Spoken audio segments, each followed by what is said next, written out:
Hey guys, my name's Daniel Johnson, and I'm really excited to be doing this presentation for you today on using AI to help develop product market fit and scale your company.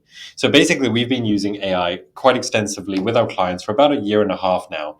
And over that time, we've experimented heavily on trying different types of tools, different techniques, things that we can do to help us produce better results for our clients moving forwards. And we're really, really excited about the opportunities and the future that AI presents for startup founders, for marketers in general. So, without further ado, I'm really excited to be presenting this to you. So, what are we going to be talking about today? So, here are the different topics that we're going to be discussing today. I'm going to be going over some of them in more detail than others. And what I really encourage you to do is use this as a foundation for you to expand from. So, I'll give you a lot of information, and then as we're talking, use this deck and then continue your research. And feel free to send me emails, hello@wescalestartups.com, or check me out on most socials. Ask me questions. If I've got something wrong, which I probably have, just let me know and I'm eager to update. So let's get cracking. Now, whenever I talk about AI, a lot of people think about Skynet over here. They think about these big, scary machines that are going to try and take over the world. Now, I'm going to talk a little bit about what different types of AI are and how they work. But we actually already use different types of artificial intelligence technology and tools as consumers in our day to day life. So, for example, there are a lot of personal assistants that we use that incorporate AI to help us understand how we think about our day, how we look at emails, and how we process information.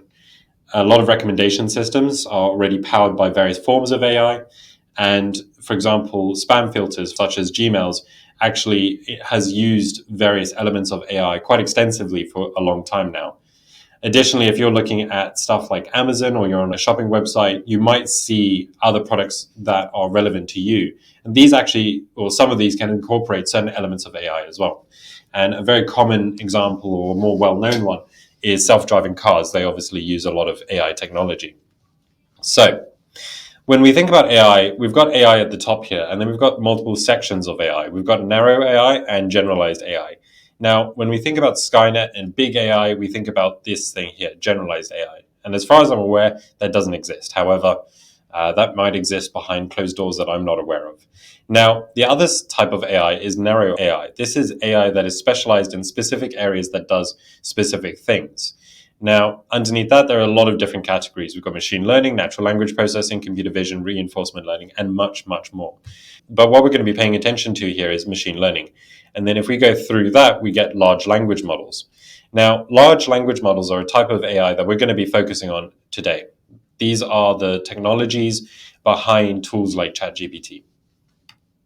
So how does it work and what actually is it? So essentially the way that it works is it's a piece of technology that goes through a lot of different data. So in the case of ChatGPT, for example, it goes through most of the web or a lot of the web, and it tries to understand what are the patterns that I'm detecting. Now, because it's not a human, it's always going to struggle to understand truth or real context.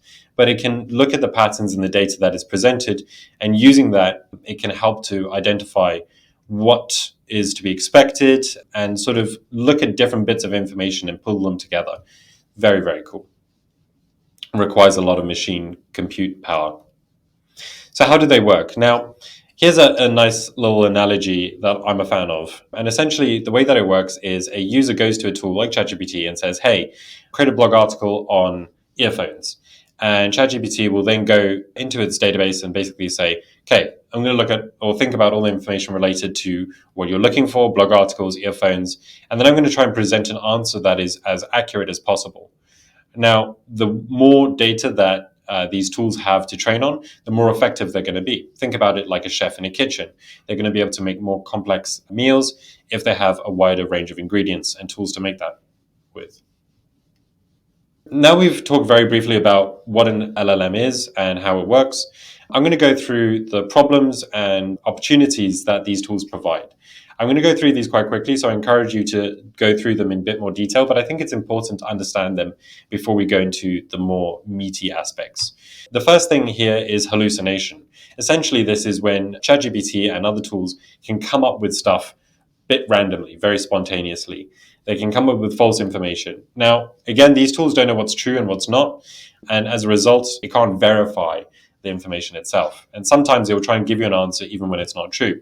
So an example of this was a chap called Jonathan Turley, who is a lawyer, and essentially ChatGPT was reporting that he groped students on a school trip. Now, I believe he ended up suing them and stuff changed there, but that was completely fictional information that was just generated.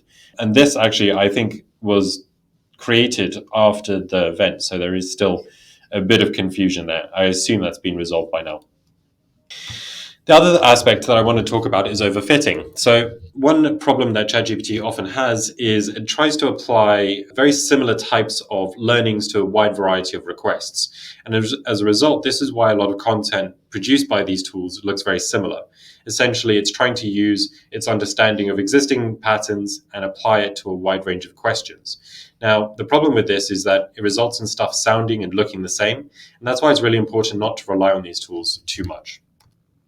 There's obviously a lot of data privacy risks with these kind of tools and applications. And I think it's really important to think about, am I uploading any data that's sensitive to these tools? Because we want to ensure that it doesn't end up in training data. And on the other hand, if it's personally identifiable information, then what might happen is if it gets hacked or it ends up leaking, then that information is now online. So as cool as these tools are, take that with a pinch of salt if you're looking to upload sort of user data. And finally, sort of lack of real-time data. So ChatGPT initially was set, so its knowledge was essentially set up to September 2021. However, that's since changed, and I believe the data is a lot more recent. But it's something to think about. If we're asking it questions or we're asking it to recite information, does the data that it's been training off actually exist? And taking that into account. And finally, and probably most importantly, is that these tools are not creative in themselves, right? So they don't have creativity built in. All they're doing is responding to your request using the patterns it understands. And I think that's really important because it's very easy to sort of over rely on these tools and assume that they're going to be able to answer questions and build that creativity for us. Now, we've gone through a lot of the problems. I want to talk about some of the advantages because that's why we're here, really. One of them is it is a fantastic tool for inspiration. Although it's not creative in itself, if we provide it information, it can come up with some really great ideas, stuff that we may not be possible to think about. Great technique here is you can upload information and you can say, hey, write this as if it was written by a famous author, for example. And what that will allow you to do is look at stuff from different perspectives. Next is speed. Obviously, this is well known, but it's amazing how effective these tools are and how powerful they can be. They're only going to get faster moving forwards, particularly with complex data crunching. And cost saving. So we've actually been able to save a lot of money by reducing the amount of tools we use because we have actually been able to rely on ChatGPT in order to help us achieve some of the things that we want to do. And finally, personalization. This essentially allows us to personalize at scale using the API. I think there's so many opportunities here, and I'm really, really excited about this. So now that we've gone through some of the pros and advantages of the tool, what I want to do is talk about how you can actually do product market fit and how to build scalable growth. So whenever a company comes to me, they generally are trying to get from here to here. And wherever that might be actually really varies depending on who the client is and where they are in their journey. But what I always say to them is that there's 4 main goals that you want to try and achieve to build your growth foundation. The analogy that I always use is you have to build the foundation before you can build a chimney in a house. So those questions are, and take this with a pinch of salt, depending on your use case varies, but who is my customer? So who is the person that I'm actually offering my value to, speaking to, marketing to? What is the specific problem that I'm actually trying to solve? Because very often it's not the problem that your product solves, it's actually a secondary problem that your customers are trying to solve. How do I talk about my product in a way that makes sense to my customer? Because ensuring that we use the words that our customers use rather than the ones that we want them to use. And finally, what is the journey that a customer takes before becoming a user? Because they don't wake up in the morning thinking about your brand, unfortunately. So how can we answer these questions using the tool? Let's look at customer personas. I'm sure a lot of you have heard about what customer personas are. If you haven't, I highly recommend going online. There's so much great information about it. So a customer persona is essentially a profile of who we believe a medium version of our customer is. Now, they're very difficult to develop because I think a lot of people struggle to create one because they're really worried it's not going to be entirely accurate. And that's absolutely fine, because the way that I see them is that when you start off creating a customer persona, really what you're doing is actually just creating the first draft. And the real skill is actually, how do we develop this over time with real data? So every time that we learn about a customer engaging with us somehow, how can we actually use that information to make these more accurate, to solve the problem that we're actually trying to focus on? Now, what a lot of people do is they will use tools like ChatGPT and they'll say, hey, essentially create me a persona. And as you can see here, this is an example of one: create a customer persona for a SaaS startup called Livelit, and then a brief description of what it is. And it will come up with a nice persona. Now, the problem with this is it feels good, but it's not necessarily valuable, because although the information there feels right, there's nothing really to say how accurate this is. And if you start making decisions based on that, then there might be issues. So what I really recommend is actually, how do we combine real world data and the power of ChatGPT in order to create highly customized personas? What I recommend is creating a research-driven customer persona. Now, this is just a fancy way of saying, how do we speak to users, understand the problems that they're facing, and then turn that information into a more accurate customer persona? So what I recommend that you do is create a research survey, which sounds kind of scary, but doesn't need to be. And you can do this either offline or online. I recommend using a tool like Typeform or Google Docs, and essentially using jobs to be done questions, which we'll talk about shortly, to help you understand how people think and use your product. So, for example, if you've got a SaaS product, you might want to ask people about what other tools they were using before they used your platform, how they solve the problem that your platform solves, what are the problems or the biggest challenges in actually using your tool. And what you need to do then is essentially collect a bunch of answers. Once you've got those answers, what I'd recommend is exporting it into a Excel. Now, what I also recommend is that for some reason, Excel seems to work better than CSV, so I'd highly recommend sticking with an Excel if possible. What you want to try and encourage is long, open answers where people can really share their thoughts. And the goal is that we have everything into a table. Now, once we have that table, I highly recommend uploading that information to ChatGPT and asking it to develop a highly accurate, detailed, data-driven customer persona based on that information. It will then read through the spreadsheet, looking at all the different columns, trying to understand the context. And then what it will spit out is this customer persona here. And that enables us to have something that is a lot more accurate. Now, I have to put in a caveat that the quality of ChatGPT's customer personas are TBC. They seem to work really well, but it can occasionally hallucinate stuff, and as a result ends up producing stuff that is just not true. So now that we've got the customer persona, I want to talk a bit more about the jobs to be done. A lot of you know about the customer persona, but maybe you don't know about the jobs to be done. Now, when someone uses a product, very often they're trying to solve another need, a more fundamental need. And what we're trying to understand is, what is that fundamental need? I want to give you a quick example before we proceed. So I was working for a competitor to Salesforce a few years ago. And one of the cool things, or one of the marketing campaigns that we're trying to use, is essentially we had 2.42% more efficient than Salesforce. Now, no one cares about that. That's not going to drive any sort of engagement. No one's going to look at that and think, yes, I need to sign up right now. So what we did is we understood our users. We tried to have a conversation with them, like, how do they use the tools? Why do they use it? What are the problems that they're trying to solve? And eventually the conclusion that we came to is actually they're looking to get their jobs done more effectively, because most of them are new parents. And as a result, they want to get it done efficiently, and they want to get home and spend time with their family. So we switched the copy from 2.42% effectiveness to get home to your kids sooner. And immediately we found a significant increase in engagement and top of the funnel leads. And essentially what we're trying to do here is understand the fundamental problem that this tool is trying to solve, and then be able to sell that to your customer. This is a framework created by a chap called Clayton Christensen, who was a Harvard professor. I highly recommend reading the book and reading the information online. There is tons available.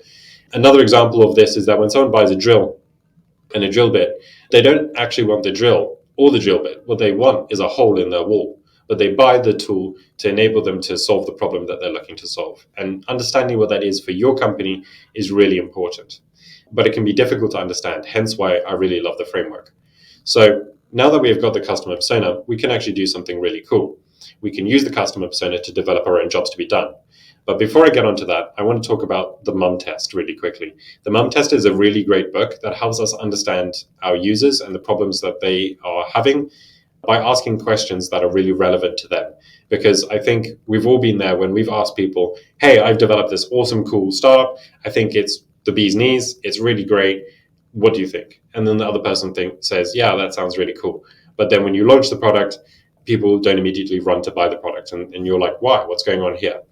The mum test will teach you how to ask the right kind of questions that will gain valuable information that will help you grow and scale your company. So, highly recommend it. Now, going back to the jobs to be done, we have the customer persona here. There are a bunch of different ways we can do this, but what I recommend is literally just asking ChatGPT and saying, hey, based on this customer's persona, can you please develop a jobs to be done framework? And it will come up with this. Again, take it with a pinch of salt. Appreciate that it might hallucinate information and that it's not a human, so it might not understand why we're asking these. But I think it's a really good way to gain that inspiration and also develop a framework that helps us understand the core reasons why people are using our product so that we can speak to them on their level. So if you want to do this yourself, check out this exercise here. So create a form using Google Form or Typeform. I'm sure there are other forms available that you can use. Develop 5 questions. I recommend starting with 5 because it just becomes easier. Any more than that becomes a bit more complicated. And actually, I've got some recommended questions on the next slide. Ensure the questions are open-ended and non-leading so that you can gain valuable information. Once you've done that, just make sure that it reads well and send it to people that are going to be relevant. Once you've done that, export the information into an Excel file or a CSV and then upload to ChatGPT. If you're struggling to think about what kind of questions you can ask, check out this slide here with a bunch of example questions. Cool. So now that we've got the jobs to be done and the customer persona, what's next? Messaging and positioning. So with pretty much all of our clients, I think this is one of the most common, if not the most common issue that we experience. And essentially, it comes down to, do we talk to the customer using the words that they use? Because when you're working in a startup and particularly when you're the founder, it's really difficult to understand from an objective, unbiased perspective, how do people think about the tools that we're using? And being able to articulate will improve performance on every channel and also on your product. And if we don't define it carefully, then the customers will define it for you. So what I recommend that you do is you check out this document here. This is called a strategic messaging map and it's created by this chap here. It's really, really cool. And it's a great way to think about how to articulate the value proposition using the words that your customers would use in a really organic, natural way. Now, what you can do is it starts quite broad at the top there with tagline, slogan, etc. And you can work your way down to getting more and more valuable, more and more specific as you progress further down the map. Yeah, so check it out. Also check out this website, which goes into a lot more detail about how messaging works. But if you haven't done it and you're not doing it carefully, make sure to think very carefully about how do you talk about your tool. So share the categorized data, upload it, and create a messaging and positioning map. You can also ask ChatGPT to develop templates, and then you can download those templates and open that up in Google Sheets or Excel. So here's a great prompt that you can implement yourself. So now that we've answered or looked at the first 3 questions, the next question is user journey map. Now, unfortunately, when someone wakes up in the morning, they don't immediately think, yes, I need your tool. What they think about is, I've got this problem and I want to solve it. And something that I think is really important to think about is actually pretty much everything is motivated by some sort of emotional challenge. So for example, when someone is struggling with something, really, it's causing them pain or they're upset by something. And really understanding what that pain is enables us to figure out and be empathetic with our users so that we can help them on their journey.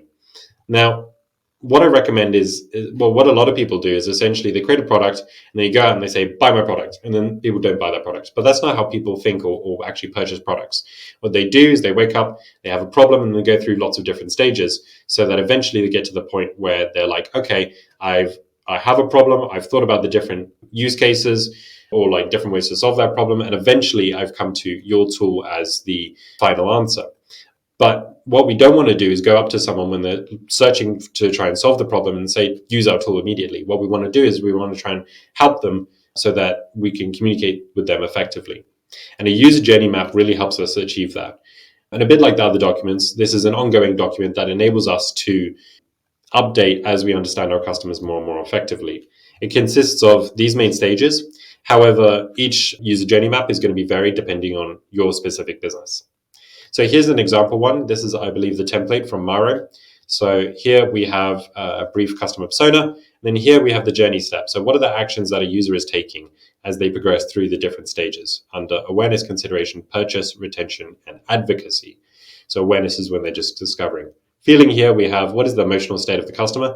And I think that's really important and something that is often not thought about enough. Thought is essentially, what are they asking themselves? What are they thinking as they're going through this stage?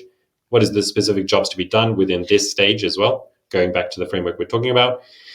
What is the friction that they are experiencing going from this stage to the next stage? And what are the channels that we might want to be able to interact with them to engage them? And then internal ownership. So what can we do internally to help encourage users to progress to the next stage? And these are really valuable documents because they help us understand the journey that a user takes so that we can merge with them on their journey. We can support them so that by the time they come to the purchase, they're excited and ready to sign up. And as a result, we can use ChatGPT to help us understand that by uploading the customer persona and then asking it to develop a user journey map based on that information. And then what will happen is it'll come up with the touchpoint, emotion, and opportunity to interact with those users. And we can use that to start developing a basic user journey map. So go to ChatGPT, ask it to identify patterns and behaviors, and then based on that insight, develop a user journey map, and you can use a template. Then highlight any specific key areas that you think are valuable. Continue your customer research and update it as you progress. Here's a great prompt example that you can copy and paste into ChatGPT to help you. So I also want to talk about some other opportunities. So ChatGPT is really good at data analysis. It does hallucinate a lot, but as long as you verify the information, it can be extremely valuable. One way you can do that is by going onto dashboards such as Google Analytics, exporting information, and then asking it questions about that data. So if you go to Google, you then go here to this icon, and then you click. Then you can select export this report, and you can download it as either a PDF or a CSV. I recommend exporting it as a CSV, uploading that to ChatGPT, and then using it as a data scientist. Identify patterns, identify opportunities. You do have to think carefully about if they're logical or not, because sometimes they're not. But I think as this expands, it's going to represent huge opportunities moving forwards. So exporting it from CSV, then act as a data analyst. Here's a little prompt. And then here is the outcome. Here's the information that it will produce. Now, the website that we analyzed it on had very limited data, so its observations were quite limited. But check out your website and see if it can give you inspiration to understand your users more effectively. So check out the exercise here in steps that will help you get that done. Other opportunities, content optimization. So this, I actually really recommend Claude, which is another tool. It's by a company called Anthropic, and it's really effective. It sounds a lot more logical and it sounds a lot more human when compared to ChatGPT, which sounds very salesy and often quite American. And also, ChatGPT has cool functionality in terms of stuff like data analysis, which enable you to visualize your data more effectively. And I encourage you to check that out. You can also check out some other examples that you can use in your business here. And looking ahead, as I mentioned at the beginning of the presentation, I think personalization has massive opportunity. It's going to massively increase predictive analytics, looking at your behavior and how tools and games evolve in the future. Content generation at the moment is very generic, but I think it will be massively useful in the future. And I think we're going to struggle to differentiate between human and machine developed content generation. And then also a bit of a niche one, but multivariate testing, I think, has a lot of opportunity here. I think it will be able to read and understand the problems really effectively, and I'm excited to understand how it's going to look at that. So, as I come to the end, I wanted to talk about some resources and tips. Number one, AI is like Excel. It's a fantastic tool. It's very powerful, but really you have to control it. It's not going to produce the information that you're looking for just by itself. Also, build your prompts individually, step by step, rather than creating them all in one go. We tend to find we get better results from this. The AI community and the LLM community is changing very rapidly, so do stay in touch. Look at communities, look at groups to see new ways to do different things. And also try it out for yourself, get stuff wrong, see what works for you, and see how that engages. Also, ChatGPT, good for logic and stuff like we've talked about so far. Claude is really good for content generation or rephrasing stuff to sound better. And then GitHub is good for coding. So investigate that. And then you can check out some of these for other prompt ideas that might be relevant to you. So, who am I? Hi, I'm Daniel. I run WeScale Startups. We're a growth marketing agency for early stage tech and scale ups. Over the past few years, we've generated over 100 million in sales for our clients. Have a fun attribute that I believe more than 51.7% of people have actually seen my work based on unique impressions. And I've had the opportunity to speak at a bunch of organizations, including Cambridge, Google, and a bunch of other universities and organizations. I've been very fortunate to mentor over 100 startups, and I love mentoring. I love startups. I think they're going to change the world, and I love being part of that process. And I love talking and eating food. So if you're ever interested in giving me cool recipes or new places to try, let me know. So if this sounds cool, if you have any questions, or if you'd like us to help you out, please feel free to get in touch. You can book a time in my calendar here. I have another old webinar that I've published here. Now, I'm actually in the process of updating that, but this presentation is actually semi-based off some of the information from there. Feel free to connect with me on LinkedIn here, check out our website here, or my personal website here. Thanks so much, and look forward to hearing back from you. Cheers. Bye.